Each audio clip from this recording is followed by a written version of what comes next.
அஸ்ஸலாமு அலைக்கும். இன்னைக்கு நான் என்ன செய்ய போகிறேன் அப்படின்னு பார்த்தீங்கன்னா, கத்திரிக்காய் வதக்கல் செய்ய போகிறேன். அது அது அது எப்படி செய்கிறதுன்னு சொல்லிட்டு பார்க்கலாம். ஃபஸ்ட்டு அதுக்கு தேவையான பொருட்கள் பார்த்துடலாம். நான் இந்த மாதிரி வெள்ளை கத்திரிக்காய் ஒரு 1/4 கிலோ எடுத்திருக்கேன். இது எங்கள் ஊரில் இந்த கத்திரிக்காய் தான் கிடைக்கும். இதுக்கு ப்ளூ இல்லை பச்சை கலர் கத்திரிக்காய் போடலாம். ஆனால் எங்கள் ஊரில் இதுதான் ஃபுல்லாக அந்த கத்திரிக்காய் தான் கிடைக்கும். அது இந்த அந்த பச்சை கலர் கத்திரிக்காய், ப்ளூ கத்திரிக்காய்லாம் கிடைக்கிறது கொஞ்சம் கஷ்டம்தான். அதனால் நான் இதே சேர்த்துருக்கேன். இதை இந்த மாதிரி நீள நீளமாக கட் பண்ணி எடுத்துக்கணும். அடுத்து நான் அந்த மாதிரி ஒரு ஸ்பூன் எடுத்திருக்கேன். இதுக்கு அளவுகள் இந்த ஸ்பூனில் சொல்லிடுறேன். 1/2 ஸ்பூன் துவரம்பருப்பு, 1/2 ஸ்பூன் மிளகு, ஒரு ஸ்பூன் பச்சரிசி, 1/2 ஸ்பூன் பச்சரிசி, 1/2 ஸ்பூன் உளுந்து, 1/2 ஸ்பூன் கடலப்பருப்பு, ஒரு 8 காஞ்ச மிளகாய். அடுத்து ஒரு சின்ன துண்டு பெருங்காயம். நான் அந்த துண்டு பெருங்காயம் எடுத்திருக்கேன். அடுத்து கருவேப்பிலை, அடுத்து ஒரு புளியமுத்து சைஸு புளி. நான் கொஞ்சம் கம்மியாக தான் புளி எடுத்திருக்கேன். இப்போ இது எல்லாத்தையும் எப்படி செய்கிறதுன்னு சொல்லிட்டு பார்க்கலாம். இது எல்லாத்தையும் வறுத்துக்கணும். இப்போ ஒரு பேன் வச்சுருக்கேன். இதில் ஃபஸ்ட்டு துவரம்பருப்பு, உளுந்து, அடுத்து மிளகு, இது எல்லாத்தையும் கொஞ்சம் தீ ஃபுல்லாக குறைச்சி வச்சுட்டு இதை கொஞ்சம் லைட்டாக நல்லா வறுக்கணும்.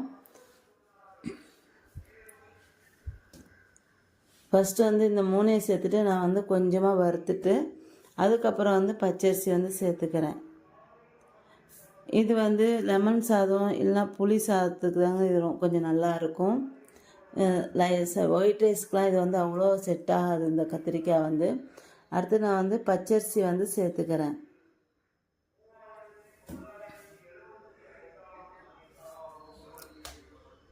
இப்போ பச்சரிசி சேர்த்து நல்லா வறுத்துட்டு இப்போ இதில் பெருங்காயம் சேர்த்துக்கிறேன். இது கொஞ்சம் கலர் மாற வரைக்கும் வறுத்துக்கணும். இதை நல்லா வாசனை வரணும். இது இப்போ இது எல்லாத்தையும் வறுத்தாச்சு. இப்போ இதில் காஞ்ச மிளகா நான் சேர்த்துக்கிறேன். இப்போ காஞ்ச மிளகா சேர்த்துட்டு 3/4 பதம் வந்ததுக்கப்புறம் காஞ்ச மிளகா சேர்க்கணும். சேர்த்துட்டு நல்லா அப்போ தான் நல்லா ஒன்று போல் அது வறுபடும். அதனால் நான் காஞ்ச மிளகா இப்படி கடைசியில் போட்டிருக்கேன். இப்போ எல்லாத்தையும் சேர்த்து வறுத்துட்டு இந்த பாருங்கள் அந்த மாதிரி வறுத்துக்கணும். வறுத்ததுக்கப்புறம் இதை ஒரு ஆற வச்சுட்டு பொடி ரவை மாதிரி இதை நான் பொடி பண்ணிக்கணும். ரொம்ப நைஸாக பொடி பண்ணிடக்கூடாது. பொடி ரவை வரும் பார்த்திங்களா, அதை மாதிரி பொடி பண்ணி எடுத்துக்கணும். இப்போ இதை எடுத்துடலாம். அடுத்து திரும்ப அதே பேன் வச்சுருக்கேன். அதில் கொஞ்சம் அதிகமாகவே நான் எண்ணெய் ஊற்றிக்கிறேன். இப்போ இதில் கடுகு பொரியை போட்டுக்கிறேன்.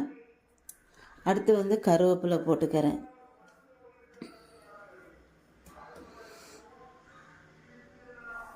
கடுகு கருவேப்பிலை பொரிஞ்சதுக்கப்புறம் இந்த கத்திரிக்காய் இருக்குல்ல, அதை நல்லா தண்ணி இல்லாமல் நல்லா புழிஞ்சு எடுத்துட்டு இந்த எண்ணெயிலே போட்டு நல்லா வதக்கணும். இதை தண்ணி சேர்க்காமல் வதக்கணும். இது ஆனால் இந்த வெள்ளை கத்திரிக்காய் சீக்கிரம் குழஞ்சிடும், சீக்கிரம் வெந்துடும். அந்த கத்திரிக்காயெல்லாம் சீக்கிரம் வெந்துடும்னால அது நல்லா கெட்டியாக கிடக்கும். இது டக்குன்னு குழஞ்சிற மாதிரி ரொம்ப சாஃப்டாகிடும் இந்த கத்திரிக்காய்.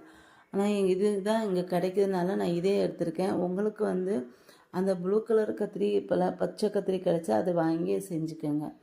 அடுத்து இதில் நான் ஒரு 1/4 ஸ்பூன் மஞ்சள் தூள் சேர்த்துருக்கேன்.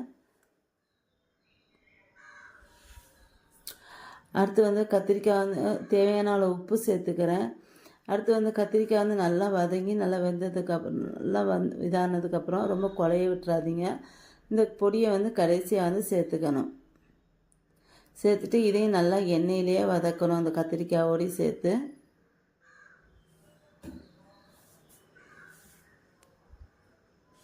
இந்த பாருங்க, அந்த கத்திரிக்காய் சீக்கிரம் அப்படியே சாஃப்டாகிடும். மற்ற அந்த மாதிரி கத்திரிக்காய்னா நல்லா வெந்துட்டாலும் நல்லா கெட்டியாக கிடக்கும். அது பார்க்கறதுக்கு சாப்பிட்றதுக்கு ரொம்ப நல்லா இருக்கும். இது டக்குன்னு சாஃப்ட் ஆகிடுது. இது நீங்கள் வந்து அந்த மாதிரி கத்திரிக்காய் இருந்தால் எடுத்துக்கோங்க.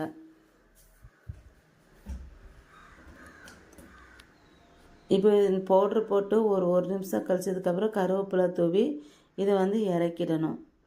இது வந்து அவ்வளோ ஒன்றும் இதாக இல்லை, பரவாயில்லாமல் தான் இருக்குது. இப்போ வந்து கத்திரிக்காய் வந்து இறக்கிடலாம். கத்திரிக்காய் வதக்கல் வந்து ரெடி ஆயிடுச்சு.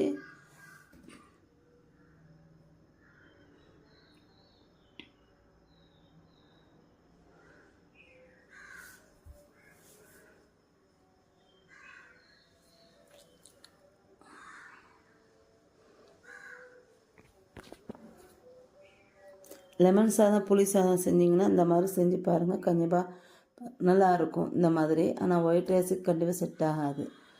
கத்திரிக்காய் வதக்கல் வந்து ரெடி ஆகிடுச்சு. என்னோட இந்த வீடியோ உங்களுக்கு பிடிச்சிருந்தா லைக் அண்ட் கமெண்ட் ஷேர் பண்ணிக்கோங்க. என்னோடய சேனலை மறக்காமல் சப்ஸ்கிரைப் பண்ணிக்கோங்க.